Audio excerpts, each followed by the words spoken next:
ভাই আমি hero extreme 160 এই বাইকটা নিয়ে একটা কথাই আমি বলতে চাই যে ভাই বাইকটা অনেক কমফোর্টেবল একটা বাইক। বাইকের মানে ব্যালেন্সটা এত মারাত্মক সুন্দর, এটার ওয়েট রেশিও এত সুন্দর, এত হালকা বাইক, এটা ব্রেকিং বলেন, এটার ব্যালেন্স কন্ট্রোল সব কিছু মারাত্মক। এটা চাকাগুলা সবচেয়ে বড় ব্যাপার হচ্ছে আমার খুব ভাল লাগে যে এটা রিম প্লাস চাকা দুইটাই অনেক বেশি মোটা, মানে অনেক বেশি মোটা। এটার জন্য হয়তো বা বাইকটা ব্যালেন্সটা অনেক মারাত্মক, মানে সুন্দর ব্যালেন্স বাইকের। চালায় খুব ভালো লাগতেছে ভাই, অনেক ভালো লাগতেছে চালায়।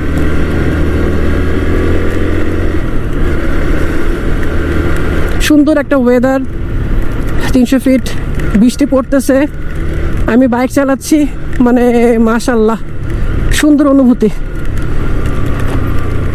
সুন্দর মাশাল্লাহ, এত সুন্দর ভিউ, ওয়াও।